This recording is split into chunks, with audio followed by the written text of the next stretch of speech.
Please welcome. At Home Club Big Top Circus! It is going to be an amazing show here at the Big Top Circus today. Coming up, we will be learning how to do a magic trick with sweets. We will be making a spectacular lion mask in Craft Corner and practicing our new circus skills, lion taming. We will be doing some singing and some dancing and having a great time. But best of all, we will hear a true story about an amazing miracle done by the greatest man who has ever lived. So first up, it's time for a bit of magic. Today I'm going to teach you another trick that will wow your friends and family. This is a really good one because it involves sweets. Now watch this and prepare to be amazed. Here we have 3 sweets, little tiny Mars bars from a pack of celebrations. And here we have 3 cups, just regular cups that you buy from Tesco for a birthday party. They're made of paper, normal cups. Now imagine if I could get one of these sweets to travel through the top of this cup.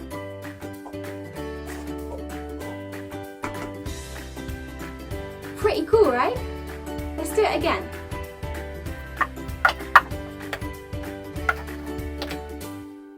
One, 2. Let's do it one more time.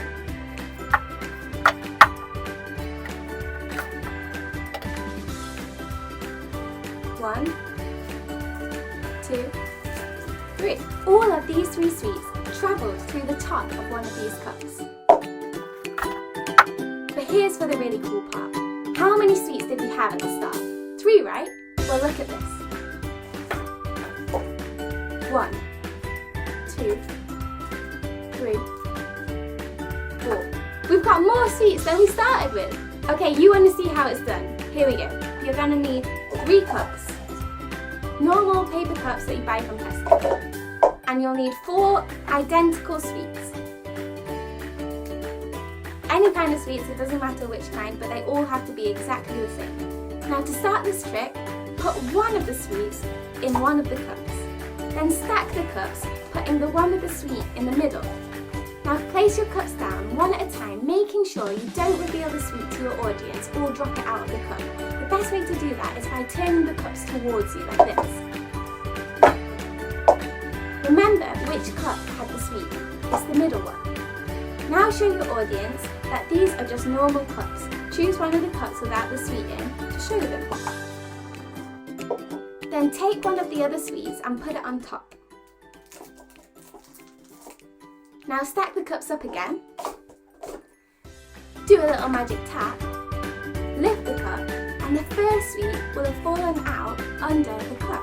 Now do the same thing again. Place the cups out, remembering not to show the sweet to the audience, like this. Take a sweet, put it on top of the middle cup, stack your cups again, give it a tap, lift it up, you should have 2 sweets. Now do the same thing again with the last sweet. Place your cups down, put the sweet on top, stack the cups, give it a tap, lift the cups, you've got 3 sweets. Now all 3 sweets are here, but you know that there's still 1 sweet left in the middle of your stack of cups that the audience don't know about. So this is where you can really get them to say wow. Place the cups down again, making sure the one with the sweet in goes on top of the other sweets. Now ask the audience to remember how many sweets there were at the start. When they say 3, lift the cup and reveal all 4 sweets. And there you have it. You have magically made sweets travel through a cup and made 3 sweets turn into 4. Now all you need to do is go and show your friends and family and watch them say, wow! Now that was just a trick, but imagine if someone could really take just a few sweets and make them into more.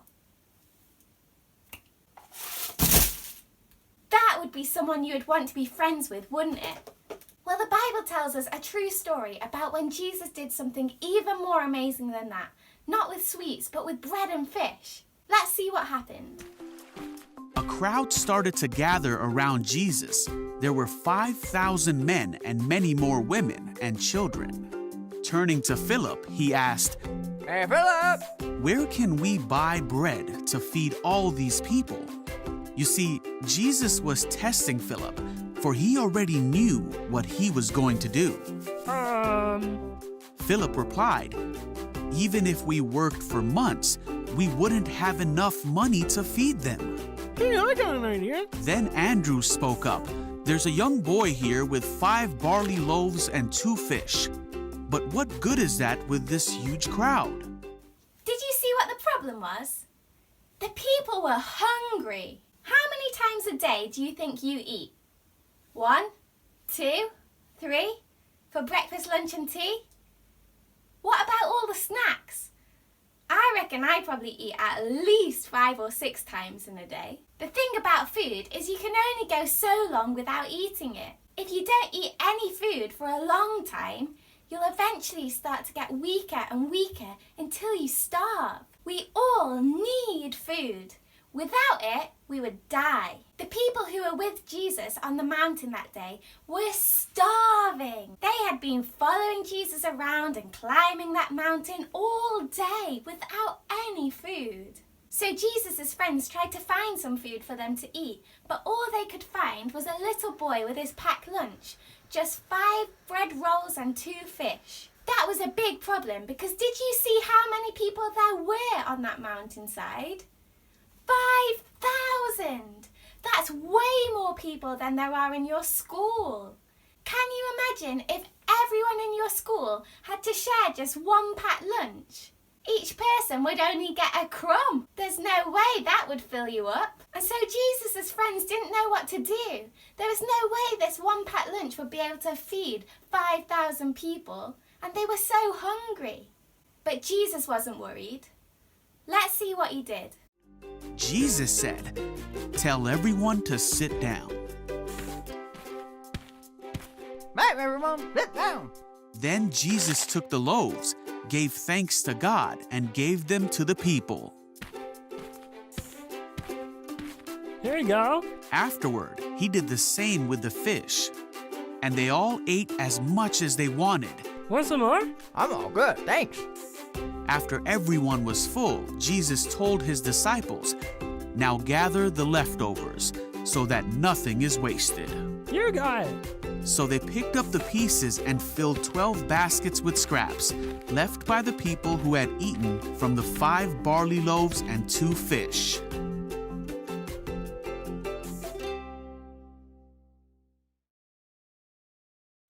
Did you see what Jesus did? Jesus took that one little boy's packed lunch, just 5 bread rolls and 2 fish, and he made it into enough food to feed 5,000 people. It was like magic, except it wasn't magic. It wasn't a trick like the one we did earlier with sweets. It was real. The 5,000 people ate and ate until they were all full up. And then when Jesus' friends collected up the leftovers, there was more there than what they'd started with. Wow! It was a miracle. Now, do you remember last week we thought about how these amazing miracles show us something really important about who Jesus is? They show us that he's not a magician or a showman or a circus act. He can do things that no one else can do, which means he must be someone really special, really important, really powerful. He must be God. God is the one that made the whole universe out of nothing. Only the one who can make the whole universe out of nothing could be the one to make lots of food out of only a little. By doing this amazing miracle, Jesus was showing everyone that he is God, the one who made everything. But this miracle shows us even more than that. A bit later on, Jesus said to the crowds of people, "I am the bread that gives life. He who comes to me will never be hungry. He who believes in me will never be thirsty."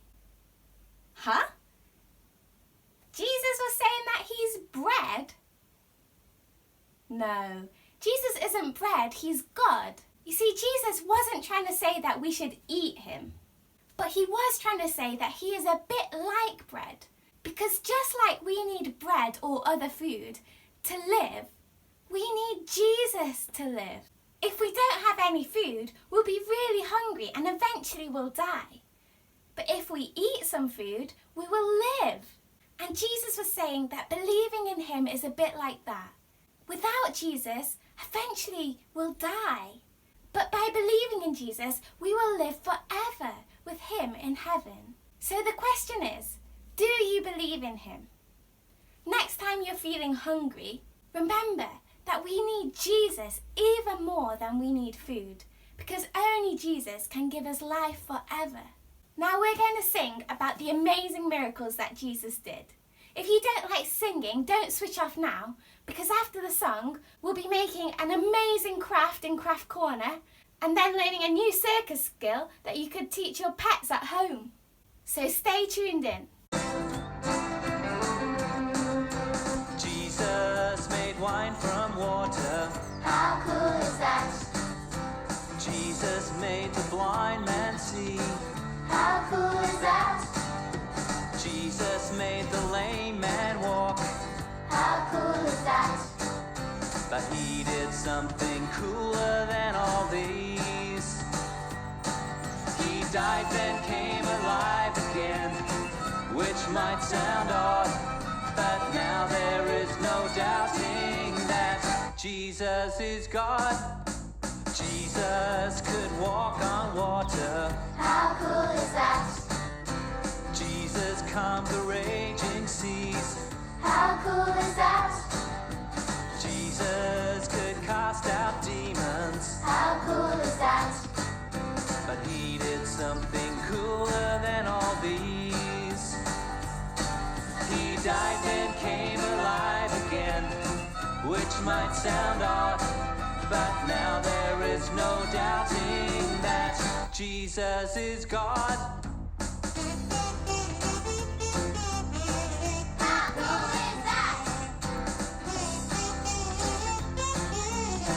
How cool is that? How cool is that?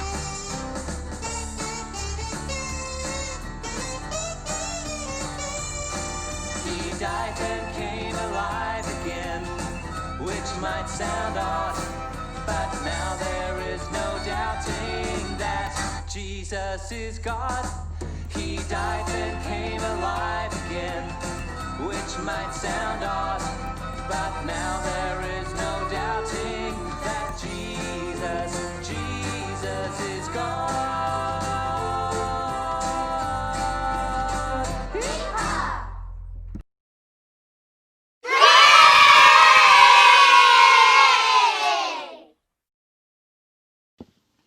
Hey everyone, and welcome to the Craft Corner.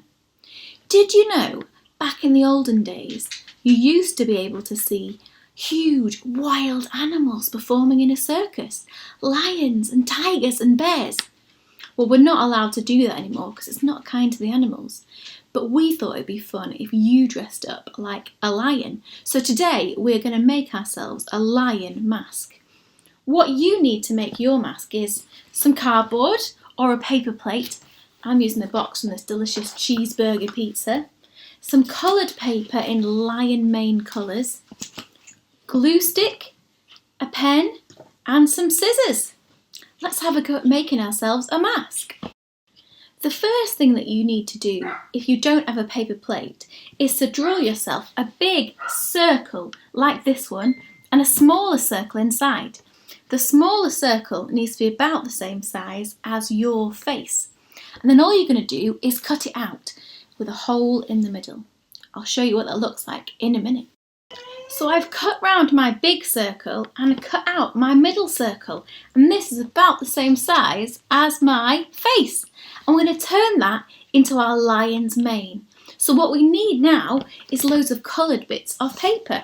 I've cut loads of pieces of paper and most of them are triangles, because what I'm going to do when I stick them on is have them all sticking off the end and I'm going to curl them so they look really like a lion's mane. So the first thing I need to do is to get my glue stick and put a line of glue around the inner edge of my circle, this middle bit here, but not around the outside, so the edge bits stick off and look a bit wild like a lion.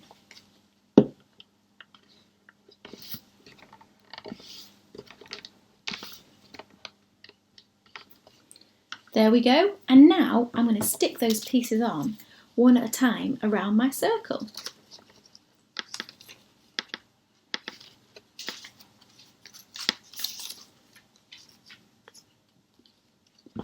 Can you see? Well, I'm going to keep doing that. It's going to take me a little while, so I'm going to do this bit on fast forward for you.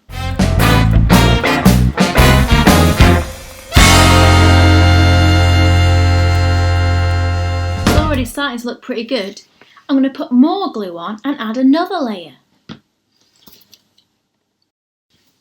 It's already looking much more wild, isn't it? Well, I've got some bright pieces of red to add, so I'm going to put one more layer. Well, the next thing you can do is, to stop it looking so flat, is to curl some of the edges. So you can just grab them and bend them up a little bit, scrunch them around in your hands to make it look a bit more like a lion's mane. Push some bits forward and some bits back so it looks a bit more wild. And there you have it, a wild lion mask, ready for you to dress up and scare your family. If you want to look at extra special, you can put a little bit of face paint on your nose, some whiskers, maybe a bit of an eyeliner to make yourself look even more fierce. If you do this craft, please send me a picture of you wearing it into our email address and we'll share it next week. See you again soon in the Craft Corner.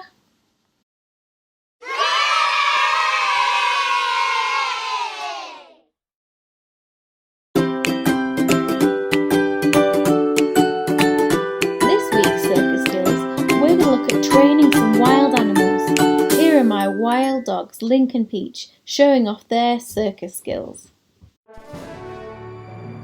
Sit. Down. Yes.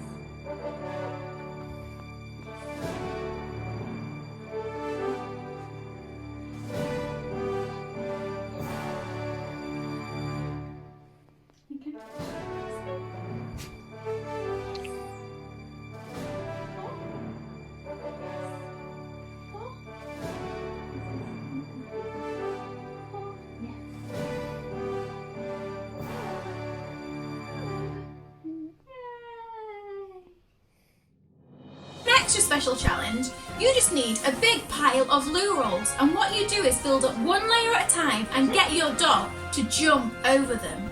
Have a watch at Link and Peach having a go.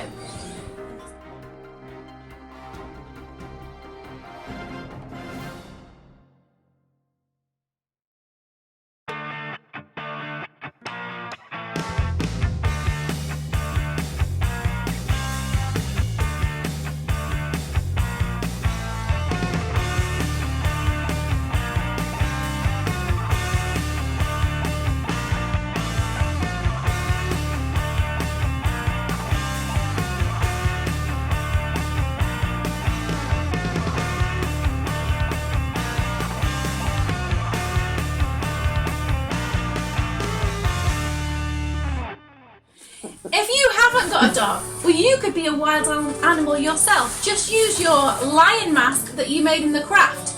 Let's see how well Jude does at jumping over the toilet rolls.